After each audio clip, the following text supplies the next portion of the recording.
안녕하세요. 이건우 목사입니다. 다니엘서 1장을 같이 읽어보려 합니다. 유다 왕 여호야김이 다스린 지 3년이 되는 해 바벨론 왕 느부갓네살이 예루살렘에 이르러 성을 에워쌌더니 1절에서 이야기하고 있는 것은 바벨론과 유다의 전쟁이 있다라는 이야기를 하면서 바벨론이 예루살렘을 포위하고 있는 상황, 시간적으로는 여호야김이 다스린 지 3년이 되는 해로 우리는 알 수가 있습니다.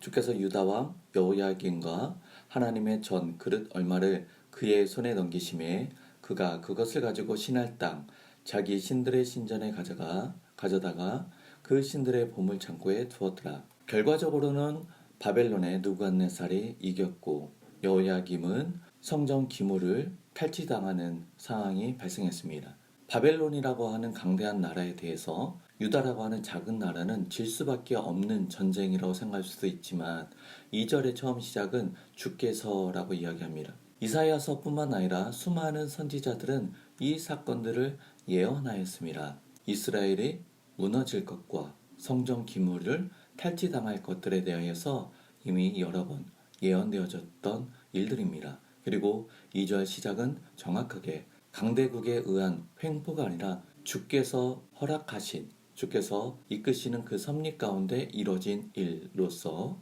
유다의 왕권과 그 다음에 성전, 기물이 탈취당하는 하나님께서 주도하시는 섭리로 이야기를 하고 있습니다. 신할 땅이라고 하는 것은 바벨론이 위치한 그 지역을 오래전부터 일컫는 표현입니다. 왕이 환관장 아스브나스에게 말하여 이스라엘 자손 중에서 왕족과 귀족 몇 사람 곧 흠이 없고 용모가 아름다우며 모든 지혜를 통찰하며 지식에 통달하며 학문에 익숙하여 왕궁에 설만한 소년을 데려오게 하였고 그들에게 갈대아 사람의 학문과 언어를 가르치게 하였고 또 왕이 지정하여 그들에게 왕의 음식과 그가 마시는 포도주에서 날마다 쓸 것을 주어 3년을 기르게 하였으니 그 후에 그들은 왕 앞에 서게 될 것이더라. 지금 3절에서 보니까 바벨론은 유다를 침공하면서 3번에 걸쳐서 포로를 끌고 갑니다. 첫 번째 포로 가운데 다니엘과 그 친구들이 포함되어 있고 우리는 이해하고 있습니다. 그렇게 포로로 끌고 간 여러 민족 출신의 소년들 가운데 왕족과 귀족의 출신으로서 흠이 없고 용모가 아름다운, 이것은 외형적으로 어떠한 결적 사유가 없는 그리고 지혜로운 자들을 선발하라고 합니다. 그들에 대하여서 오늘날로 하면 왕립학교에서 배울 수 있는 기회를 부여하는 것으로 이해하면 되겠습니다. 조금 다른 관점에서 본다면 우리 민족이 겪었던 민족 말살 정책과 유사한 정책인 거죠. 자신들이 정복한 그 민족 출신의 유력하고 유망한 인재들을 찾아서 그들에게 친바벨론적인 정책을 펼치는 것입니다. 그리고 그들에게는 좋은 음식을 먹이는 거죠. 왕이 하사하는 그 음식을, 좋은 음식을 먹고 좋은 교육을 받아서 그 민족들이 바벨론에 대해서 대적하는 것이 아니라 친숙화되어서 동화되도록 이러한 정책을 펼치는 것입니다. 이것은 바벨론뿐만 아니라 고대 왕국, 여러 왕국에서 행해졌던 일들이었고 우리 민족이 당하기도 했었던 사건입니다. 6절 그들 가운데는 유다 자손 곧 다니엘과 하나냐와 미사엘과 아사랴가 있었더니 환관장이 그들의 이름을 고쳐 다니엘은 벨드사살이라 하고 하나냐는 사드락이라 하고 미사엘은 메삭이라 하고 아사랴는 아벳느고라 하였더라. 다니엘과 세 친구의 이름이 바뀌어진 것은 이들이 바벨론 사회 안에서 뿌리 내릴 수 있도록 그들의 정체성이 바벨론적으로 바뀌어지도록 하는 그 정책의 일환으로 우리가 이해하면 되겠습니다. 8절에 보면 다니엘은 뜻을 정하여 왕의 음식과 그가 마시는 포도주로 자기를 더럽히지 아니하리라 하고 자기를 더럽히지 아니하도록 환관장에게 구하니 하나님이 다니엘로 하여금 환관장에게 은혜와 궁유를 얻게 하신지라. 바벨론이 정복한 그 민족들에 대해서 친바벨론적인 정책을 펼친다 할지라도 포로로 끌려온 그 소년이 모든 행정의 수장인 그 환관장에게 나아가서 요청하는 것은 결코 쉬운 일이 아니었고 또 굉장한 용기가 필요했던 것입니다. 8절에서 다니엘은 자기를 더럽히지 아니하리라 라고 얘기하는 것으로 보아서 왕이 제공하는 음식, 그 포도주가 유대 정결법상 흠이 있는 것으로 우리는 생각해 볼 수가 있습니다. 이방 신전, 그러니까 이방 신들에게 먼저 드려진 그 음식일 수도 있고 또 부정한 것으로부터 도출되어진 음식일 수도 있습니다. 어찌되었던지 간에 다니엘은 하나님의 법에 근거해서 자신을 더럽히지 아니하도록 결단하고 환관장에게 나아갔죠. 10절에 환관장이 다니엘에게 이르되 내가 내 주 왕을 두려워하노라.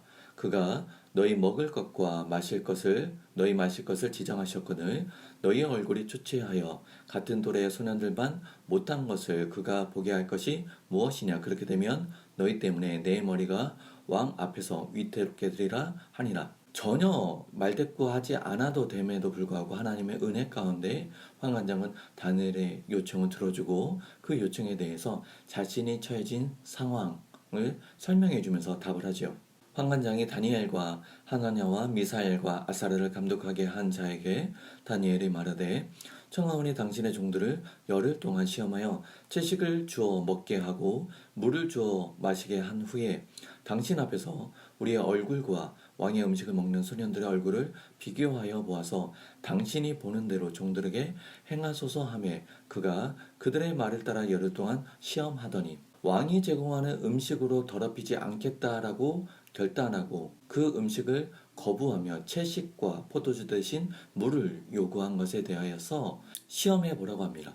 왕의 음식을 먹은 자들과 채식을 먹은 우리들의 상황이 어떻게 되는지 열흘 후에 비교해 보라는 겁니다. 그런 맥락에서 왕이 제공하는 음식, 종교적인 것이 배경이 될 수가 있지만 이들로 이방신을 섬기게 하라는 것이 주요한 것이 아니라 음식을 잘 먹여서 이들로 건강한 상태로 또 바벨론 문화와 학문을 가르치는 것이 주요한 포인트였다는 것이죠. 그렇기 때문에 이들은 그 음식을 먹어도 되고 안 먹어도 됩니다. 중요한 것은 이들이 건강한 상태가 되어야 한다는 것입니다. 15절에 열흘 후에 그들의 얼굴이 더욱 아름답고 살이 더욱 윤택하여 왕의 음식을 먹는 다른 소년들보다 더 좋아 보인지라. 그리하여 감독하는 자가 그들에게 지정된 음식과 마실 포도주를 제하고 채식을 주니라.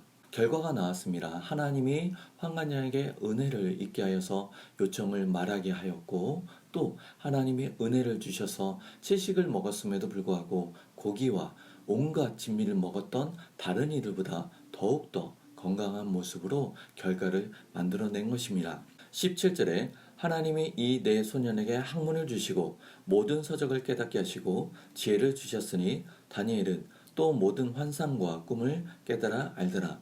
그에 더해서 하나님께서는 다니엘과 함께한 이 친구들, 이 네 소년들에게 학문을 주시고 또 지혜를 주셨습니다. 거기에다가 다니엘은 특별히 더 모든 환상과 꿈을 깨달아 알 수 있는 그 능력까지도 부여해 주셨습니다.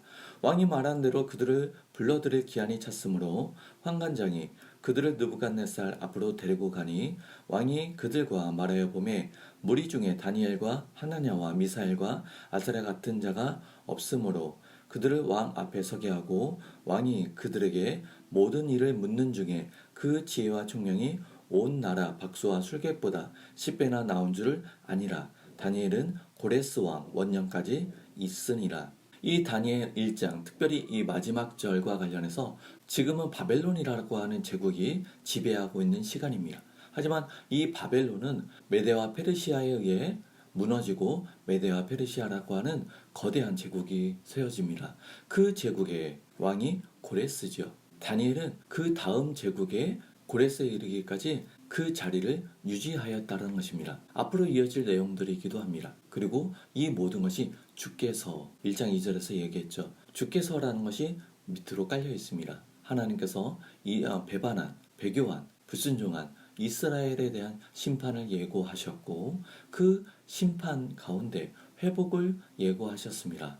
거기에 더 나아가서 언젠가 임할 메시아를 예고하셨습니다. 이 다니엘서 안에는 이러한 것들이 또다시 여러 모양으로 반복돼서 이야기가 됩니다. 왕립학교에서 공부를 하면서 왕이 제공하는 음식을 먹으며 나라는 망했지만 출세할 길이 보장되어 있는 또 다른 수많은 청년들, 아마도 다니엘과 세 친구 그들 말고 유대민족 출신 중에서 함께한 다른 이들이 있을 수도 있습니다. 하지만 중요한 것은 하나님 앞에서 정결하기를 결단하고 또 하나님 앞에서 그 신앙을 잘 붙잡기를 결단한 이들에게 주어진 은혜는 다른 이들과 견줄 수가 없었습니다.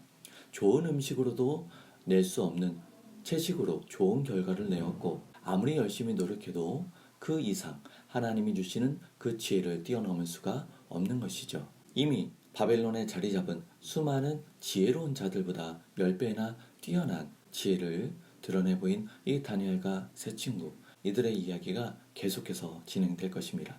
오늘은 여기까지 하겠습니다. 감사합니다.